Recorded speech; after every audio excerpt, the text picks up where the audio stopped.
Good morning. Day 127 of Read the Bible in a Year, and we are reading 2nd Chronicles chapters 9 and 10 on page 885 in the scriptures if you want to follow along and you're reading the appropriate version that I am reading. Otherwise, find your page. Chapter 9. And the sovereigness of Sheba heard of the report of Solomon, and came to Jerusalem to try Solomon with hard questions, with a very great company, and camels bearing spices and much gold and precious stones. And she came to Solomon, and she spoke with him about all that was in her heart. Solomon answered all of her questions. There was no matter hidden for Solomon which he did not make known to her. And the sovereigness of Sheba saw the wisdom of Solomon and the house that he had built, and on the food on his table, and the seating of his servants, and the service of his waiters in their attire, and his cupbearers in their attire, and his ascending offerings that he offered up on the house of Yahweh. And there was no more spirit in her.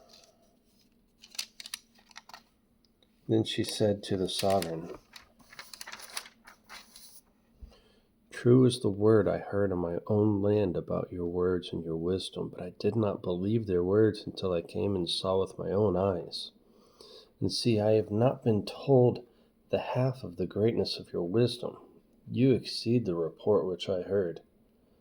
Blessed are your men, and blessed are your servants, who stand continually before you and hear your wisdom.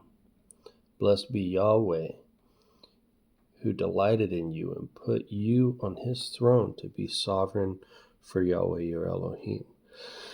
Because your Elohim has loved Israel to establish them forever, therefore he made you sovereign over them to do right ruling and righteousness. And she gave the sovereign 120 talents of gold and very many spices and precious stones, and there has not been any spices such as those the sovereignness of Sheba gave to the sovereign Solomon. And also the servants of Hiram and the servants of Solomon, who had brought gold of Ophir, brought algum wood and precious stones, and the sovereign made stairs of algum wood for the house of Yahweh, for the sovereign's house, also lyres and harps, and for singers. Also lyres and harps for singers.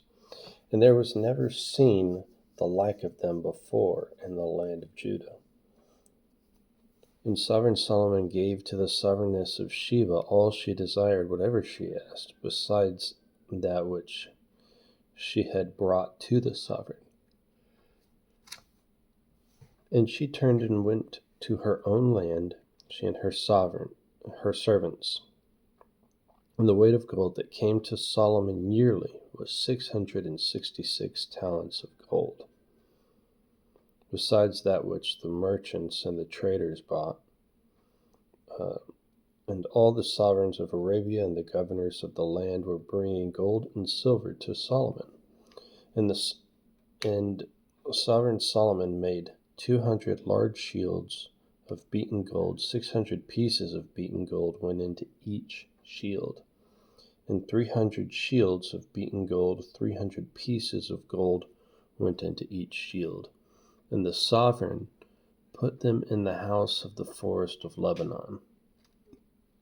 And the sovereign made a great throne of ivory and overlaid it with clean gold, and 6 steps led to the throne,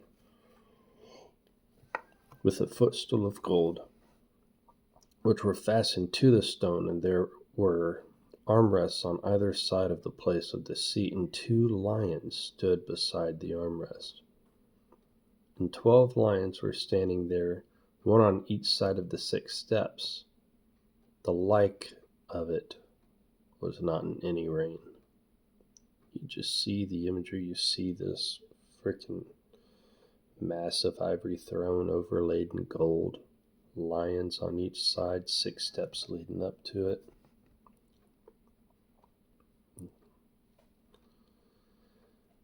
Wow. Verse 20, and all the drinking vessels of sovereign Solomon were of gold, and all the vessels of the house of the forest of Lebanon were of refined gold. Silver was reckoned of little value in the days of Solomon, for the sovereign ships went to Tarshish with the servants of Hiram. Once in 3 years the ships of Tarshish came, bringing gold and silver, ivory, apes, and baboons. And sovereign Solomon became greater than all the sovereigns of the earth in riches and wisdom. And all the sovereigns of the earth sought the presence of Solomon to hear his wisdom, which Elohim had put in his heart. And each man brought a present, objects of silver and objects of gold, and garments and armor and spices, horses and mules, the matter of a year by year. And Solomon had 4,000 stalls for horses and chariots and 12,000 horsemen, and he stationed in the chariot cities, whom he stationed in the chariot cities, and with the sovereign at Jerusalem. And he ruled over all the sovereigns from the river to the land of the Philistines as far as the border of Mitzrayim. And the sovereign made silver in Jerusalem as the stones, and he made cedar trees as plenty as the sycamores which are in the low country. And they were bringing horses to Solomon from Mitzrayim and from all the lands. And the rest of the acts of Solomon, first and last, are they not written in the book of Nathan the prophet, and in the prophecy of Ahiah the Shilonite, and in the visions of Edo the seer concerning Jeroboam son of Nebat? And Solomon reigned in Jerusalem over all Israel 40 years. So Solomon slept with his fathers and was buried in the city of David his father, and Rehoboam his son reigned in his place. Chapter 10. And Rehoboam went to Shechem, for all Israel had gone to Shechem to set him up to reign. And it came to be, when Jeroboam son of Nebat heard it, he was in Mitzrayim, where he had fled from the presence of Solomon the sovereign, and Jeroboam returned to Mitzrayim. Mitzrayim is Egypt.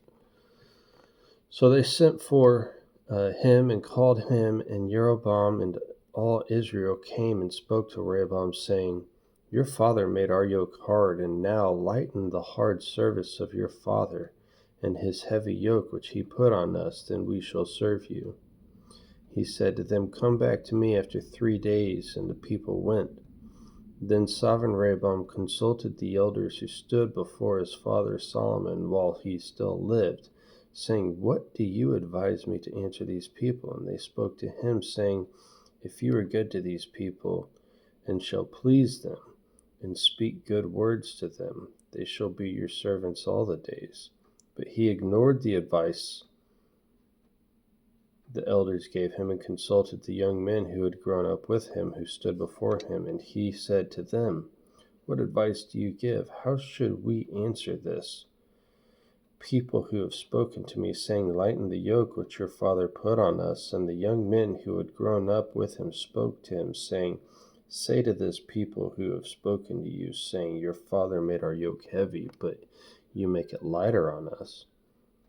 Say this to them, my little finger is thicker than my father's waist. And now my father put a heavy yoke on you, but I add to your yoke. My father chastised you with whips, but I with scourges. So Jeroboam and all the people came to Rehoboam on the 3rd day, as the sovereign commanded, saying, come back to me the 3rd day. And the sovereign answered them harshly. Thus sovereign Rehoboam ignored the advice of the elders, who had the opportunity to soak in all of the wisdom of Solomon and all of that. and spoke to them according to the advice of the young men, saying, My father made your yoke heavy, but I add to it, and my father chastised you with whips, but I with scourges. So the sovereign did not listen to the people, for the turn of events was from Elohim in order for Yahweh to establish his word, which he had spoken by the hand of Ahiyahu the Shilonite to Jeroboam son of Nebat. And when all Israel saw that the sovereign did not listen to them, the people answered the sovereign, saying, What portion have we in David? And we have no inheritance in the son of Jesse, every man to your mighty ones, O Israel. Now see to your own house, O David.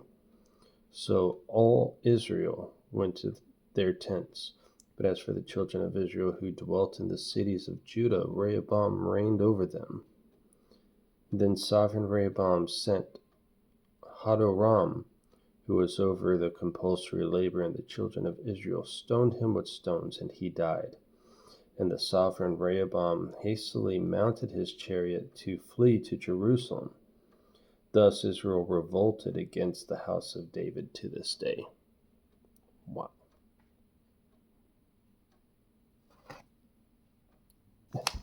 Choose your path, man.